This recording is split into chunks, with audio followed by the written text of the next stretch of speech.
Assalamualaikum warahmatullahi wabarakatuh. Balik lagi di pelajaran sejarah.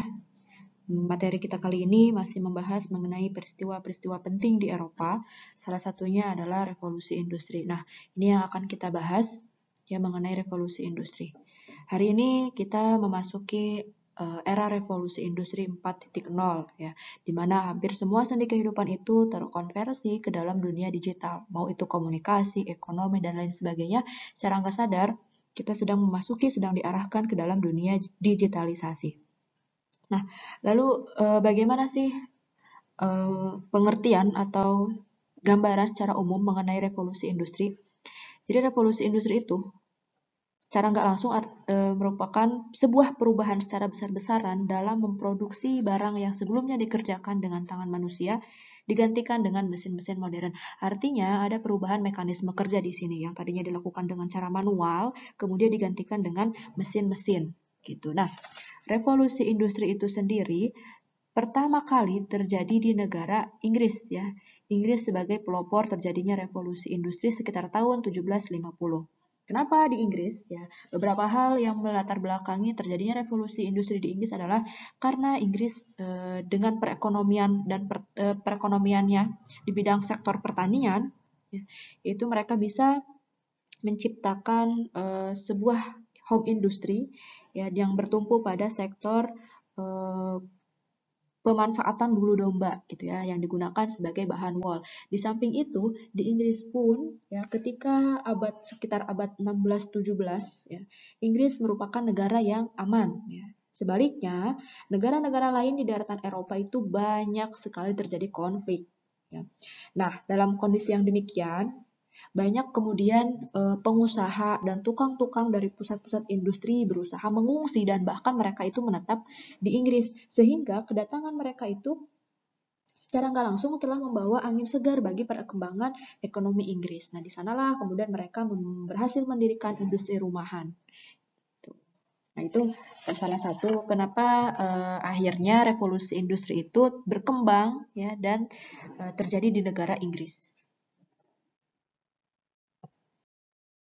Berikutnya adalah beberapa penyebab terjadinya revolusi industri di Inggris. Ya, karena konteks kita adalah revolusi industri itu sendiri terjadi pertama kali di Inggris, maka yang akan menjadi fokus perhatian kita pada slide ini adalah apa yang kemudian juga terjadi di negara Inggris. Ya, kita kategorikan ke dalam 3 faktor. Pertama faktor politik, yang kedua faktor sosial ekonomi, ketiga faktor budaya dan teknologi.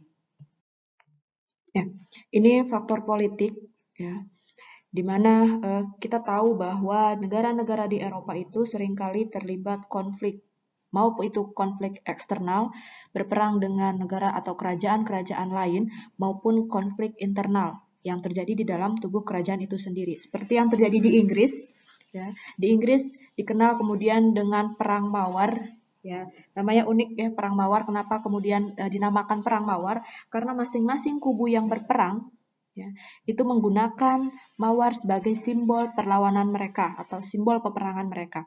Ada kubu Lancaster, ya, ini kubu Lancaster dan ini kubu York. Ya, ini dua kubu yang kemudian berperang, masing-masing punya simbol mawarnya sendiri. Lancaster menggunakan simbol mawar merah, sedangkan York menggunakan simbol mawar putih.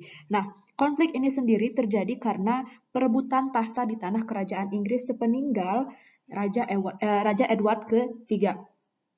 Kemudian konflik ini berhasil diakhiri ketika anak Raja Edward III yaitu Henry Tudor menikah dengan keluarga dari bangsawan York yaitu Elizabeth York ya, dan Henry Tudor kemudian mendirikan dinasti baru yang disebut dengan dinasti Tudor, penggabungan dua dinasti yaitu dinasti Lancaster dengan dinasti York gitu. Nah, bangsawan baru ini berbeda dengan bangsawan yang sebelumnya. Bangsawan yang baru mereka cenderung lebih berpikiran maju ya. Bangsawan baru ini terdiri dari beberapa bangsawan rendah, kemudian ada petani, kemudian ada pedagang dan para tuan tanah pemilik modal ya. Dan dalam menjalankan pemerintahannya ini, bangsawan baru itu lebih mengutamakan kemajuan ekonomi daripada hanya sekedar kepentingan politik gitu. Nah, ini kemudian menjadi faktor pendukung terjadinya revolusi industri di Inggris. Nah, Faktor sosial ekonomi ya di Inggris ada sebuah revolusi mengenai pengaturan kembali tanah pertanian atau yang dikenal dengan revolusi agraria. Di mana cara kerja dari revolusi ini adalah menukar tanah yang terpencar-pencar milik para bangsawan dengan tanah milik petani di sekitarnya. Artinya yang diuntungkan di sini adalah para bangsawan yang kemudian mendapatkan area lebih luas, sedangkan para petani kemudian harus uh, punya tanah yang jauh dari mereka, kemudian kadangkala tanahnya juga kurang produktif gitu. Nah, oleh para bangsawan selanjutnya tanah-tanah tadi yang sudah terkumpul itu ya dijadikan sebagai areal peternakan domba dan areal industri. Ya lagi-lagi areal peternakan domba ini nanti akan dijadikan sebagai tempat pembuatan wool gitu ya, yang mana kain wool dan kain katun dari pasaran Eropa itu permintaannya semakin banyak gitu. Nah, yang berikutnya Inggris kaya akan bahan dasar industri gitu ya. Kalau tadi revolusi agraria mengenai pengaturan kembali tanah, nah Inggris kaya akan bahan industri. Apa yang dipunyai oleh Inggris? Inggris kaya akan bahan tambang, ya, kayak batu bara, biji besi, timah. Inggris punya itu semua. Nah, di samping itu, ya, yang itu tadi ya, Wall sangat menunjang industri tekstil. Batu bara dan biji besi kemudian dapat membantu mengembangkan industri Inggris karena berguna sebagai bahan bakar mesin. Ya. Nah, berikutnya Inggris juga modal yang cukup banyak. Semakin meningkatnya permintaan dari pasaran Eropa, semakin banyak pula pemodal yang kemudian menanamkan modalnya di Inggris. Maka tumbuhlah kegiatan industri di Inggris.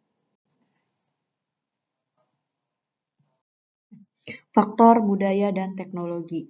Jadi, sejak zaman Renaissance, ya orang-orang Inggris itu punya perhatian yang besar terhadap teknologi.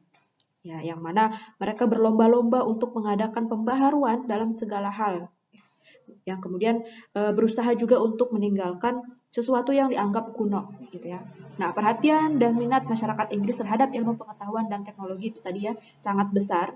Kemudian ditambah dengan lembaga penelitian ya yang dikenal dengan The Royal Society for Improving Natural Knowledge, ya, yang mana lembaga ini mensponsori kegiatan-kegiatan eksplorasi alam, ya, yang kelak ini mendorong ya, terjadinya penemuan-penemuan baru gitu. Jadi dari sini, dari lembaga ini banyak kemudian menghasilkan para inovator atau penemu-penemu teknologi. Salah satunya adalah James Watt dengan penemuannya yaitu mesin uap, dan kemudian James Watt ini dikenal sebagai bapak revolusi industri. Oke, itu tadi beberapa latar belakang ya, bagaimana revolusi industri itu terjadi di Inggris.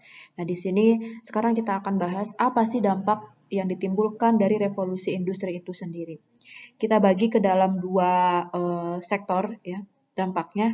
Pertama sektor sosial ekonomi, yang berikutnya adalah sektor politik.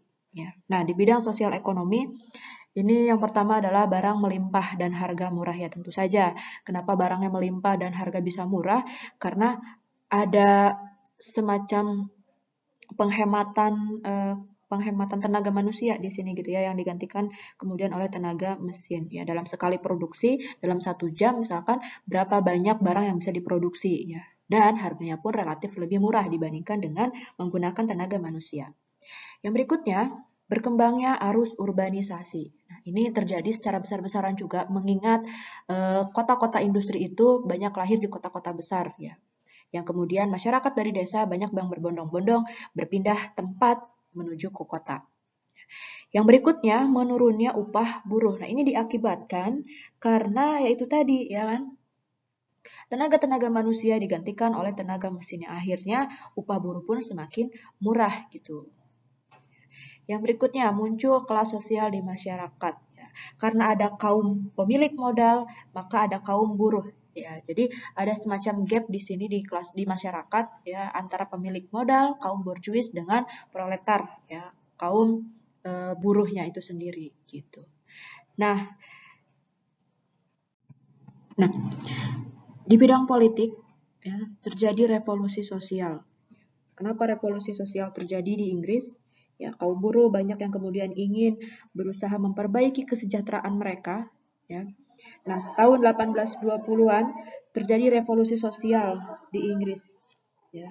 Gerakan tersebut mulai terkendali sekitar tahun 1830-an ya, dengan dikeluarkannya undang-undang yang menjamin perbaikan nasib kaum buruh. Gitu. Nah, beberapa undang-undangnya bisa kalian lihat sendiri di buku kalian itu halaman 65. Yang berikutnya muncul partai politik. Nah, agar perjuangan mereka itu efektif, ya, para buruh dan tokoh sosialis kemudian membentuk suatu wadah perjuangan politik, yaitu mereka membentuk suatu partai, mereka namakan dengan Partai Buruh. Nah, partai ini secara khusus memperjuangkan keadilan dan kesejahteraan kaum buruh. Terakhir, dampak revolusi industri di bidang politik adalah munculnya imperialisme, kolonialisme. Jadi Inggris ya butuh bahan mentah bagi industri mereka, ya. Kemudian juga Inggris butuh pasar ya, dan daerah untuk menanamkan modal mereka, pasar untuk memasarkan produk mereka dan daerah untuk penanaman modal mereka. Di samping itu juga Inggris butuh tenaga kerja dengan upah yang lebih murah. Maka kemudian Inggris melakukan imperialisme ke seluruh dunia dan kita tahu bahwa daerah jajahan Inggris itu juga cukup banyak dan tersebar di seluruh dunia. Nah ini beberapa dampak yang kemudian sebagai akibat dari revolusi industri.